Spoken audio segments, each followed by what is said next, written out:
سبھی دوستوں اور بہنوں بھائیوں خدمت میں محمد خورشید خاں کا آداب۔ دوستوں آپ دیکھ رہے ہیں اپنا چینل اردو ادب۔ اردو ادب کی طرف سے ہم آج آپ کے لیے ایک نیا ویڈیو لے کر حاضر ہوئے ہیں جو نیٹ کے سلیبس میں آپ کا موجود ہے، جو ہے چاند تاروں کا بند۔ یہ مشہور نظم مخدوم محی الدین کی ہے۔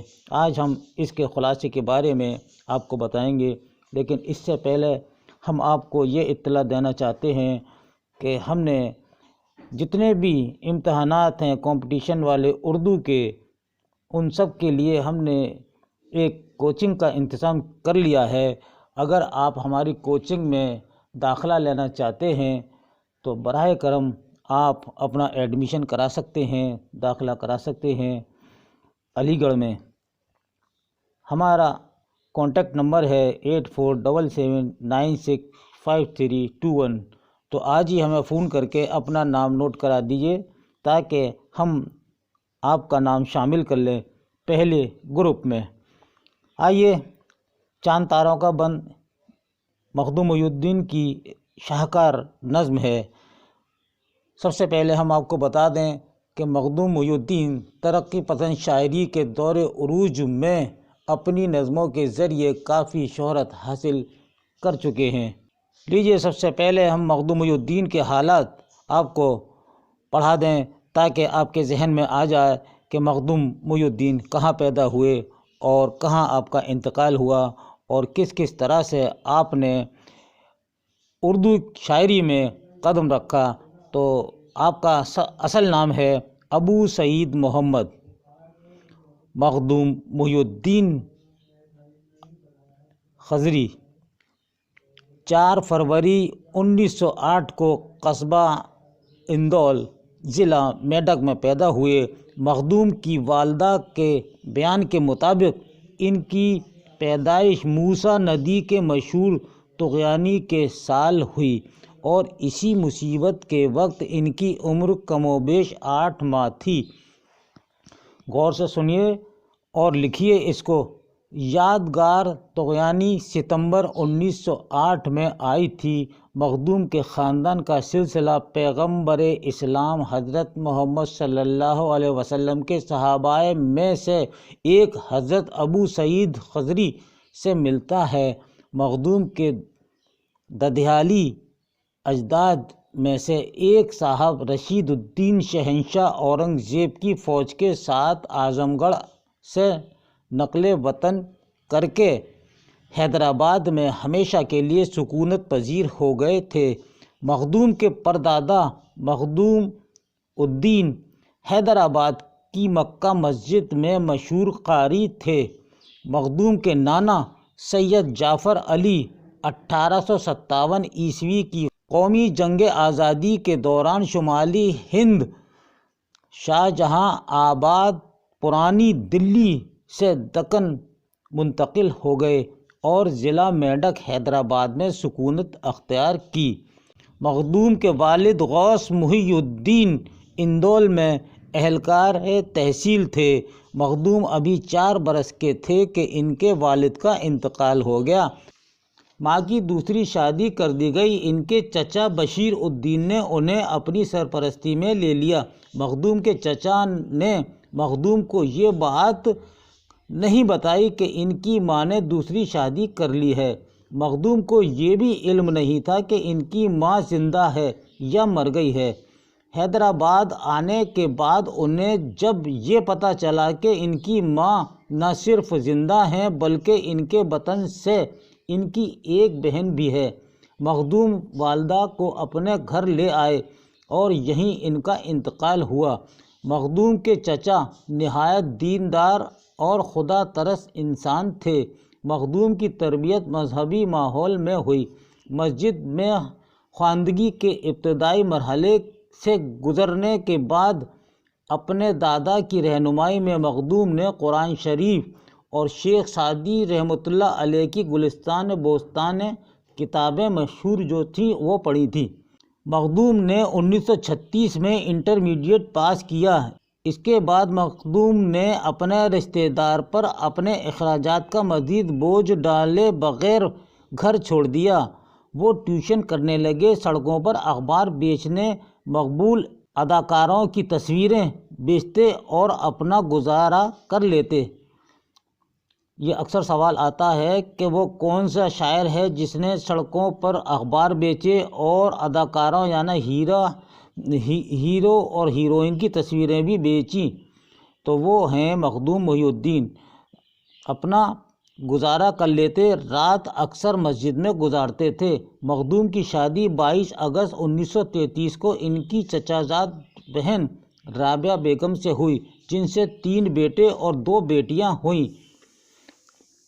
1934 میں مخدوم نے BA اور 1936 میں MA کیا۔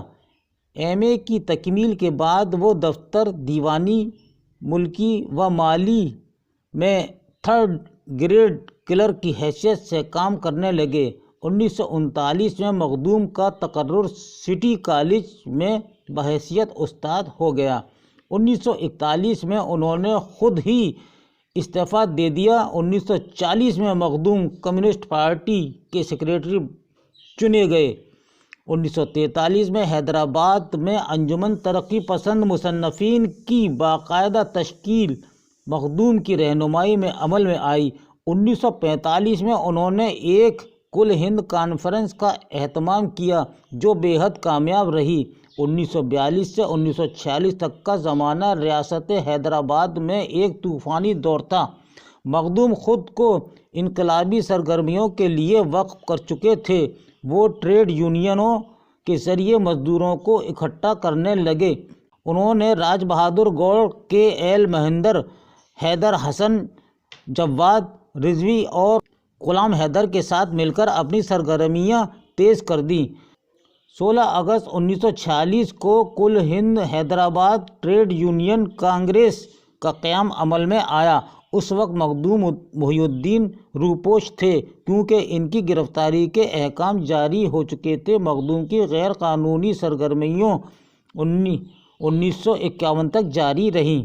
حصول آزادی کے بعد ملک میں پہلی بار عام انتخابات 1952 میں منعقد ہوئے۔ مخدوم اسمبلی اور پارلیمنٹ دونوں کے لیے امیدوار تھے۔ اپنی مقبولیت کے باوجود وہ الیکشن ہار گئے اور 1956 میں وہ قانون ساز کونسل کے امیدوار بنے اور مجلس قانون ساز آندھرا پردیش میں اپوزیشن لیڈر منتخب ہوئے۔ 1952 سے 1955 تک مخدوم نے چین، سوویت یونین، مشرقی یورپ کے ممالک اور افریقہ کا دورہ کیا۔ اکتوبر 1968 میں مخدوم محی الدین نے سوویت یونین کا سفر کیا اور تاشقند، سمرقند اور بخارا کی بھی سیر کی۔ 24 اگست 1969 کو ان کی طبیعت اچانک خراب ہو جاتی ہے۔ وہ ان دنوں دلی میں تھے۔ 25 اگست 1969 کی شام کو 8:12 پر مخدوم کا انتقال ہو گیا۔ مخدوم کی میت دلی سے حیدرآباد لائی گئی۔ 26 اگست 1969 کو ان کی تدفین حضرت شاہ خاموش کے قبرستان میں ہوئی۔ مخدوم کا پہلا شعری مجموعہ سرخ سویرا 1944 میں اور گل تر 1961 میں شائع ہوا۔ انتخاب کلام مخدوم 1939 میں ادارہ ادبیات اردو حیدرآباد سے شائع ہوا۔ انتخاب کلام مخدوم 1952 میں انجمن ترقی اردو ہند علی گڑھ سے شائع ہوا۔ مخدوم اور کلام مخدوم 1972 میں شائع ہوا جو کتب پرنٹر پبلیشر کراچی نے شائع کیا، اور بساط رقص 1966 میں جس میں سرخ سویرا اور گل تر کی نظموں کے علاوہ کچھ نئی نظمیں شامل ہیں، جشن مخدوم کمیٹی حیدرآباد نے شائع کیا تھا اس کو۔ یہ تھا ان کا حالات زندگی پر یعنی سوانح حیات پر مختصر خلاصہ۔ دوستوں اور بہنوں بھائیوں، یہ آپ کے لیے بہت اہم ہے، اس کو آپ اپنی کاپی پر ضرور لکھ لیجیے گا، یہ بہت آپ کے کام آئے گا۔ آئیے اب ہم چاند تاروں کا بن کا خلاصہ پیش کرتے ہیں جو مخدوم محی الدین کی بہترین نظم ہے۔ چاند تاروں کا بن مخدوم محی الدین کی شاہکار نظم ہے۔ اس نظم میں شاعر نے آزادی سے قبل کے حالات اور آزادی کے بعد اور ملک کے مستقبل کے بارے میں اپنے خیالات کا اظہار کیا ہے۔ آزادی سے پہلے ہندوستان غلامی کی زنجیروں میں جکڑا ہوا تھا۔ انگریزوں کے ظلم و ستم کا شکار تھا، زندگی کے ہر میدان میں پسماندہ تھا۔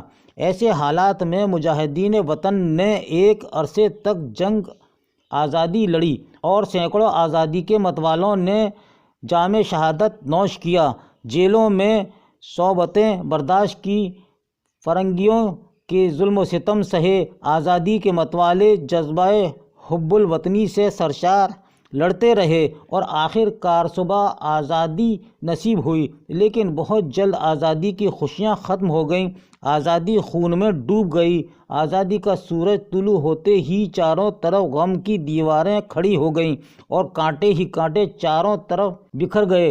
رات کی شہ رگوں سے خون اچھلنے لگا، ہر طرف خون کی ندیاں بہنے لگیں۔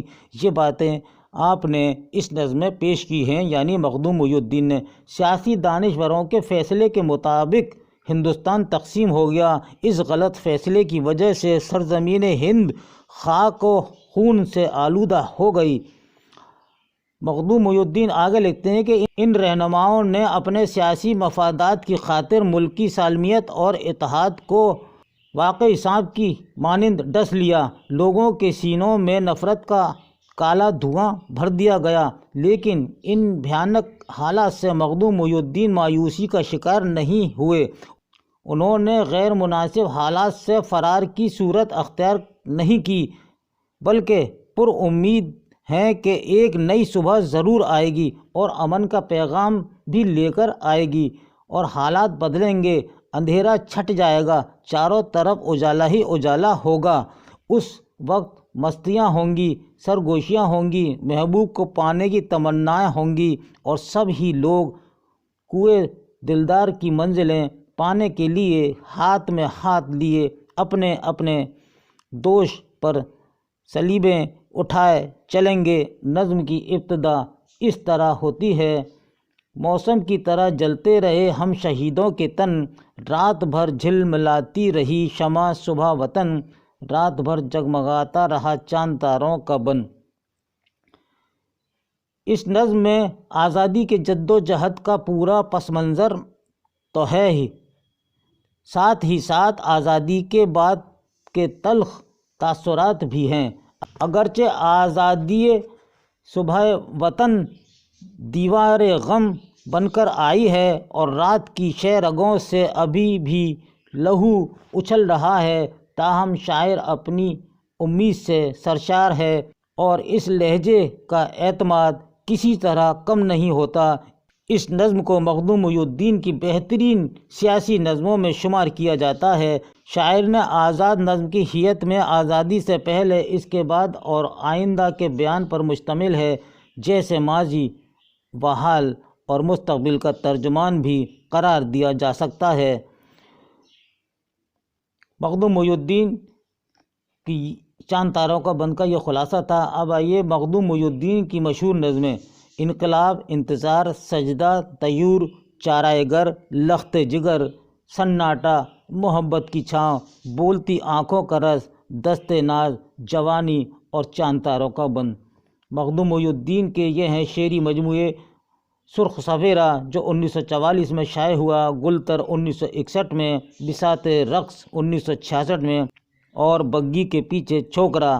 یہ ہیں ان کے شعری مجموعے اور اکثر یہ امتحانات میں آتے ہیں، ان کو آپ اچھی طرح یاد کر لیجئے۔ دوستو، یہ تھا مخدوم محی الدین کی مشہور نظم یعنی شاہکار نظم چاند تاروں کا بن کا خلاصہ۔ اس کے ساتھ ہی اپنے دوست محمد خورشید خان کو اجازت دیجیے۔ اللہ حافظ۔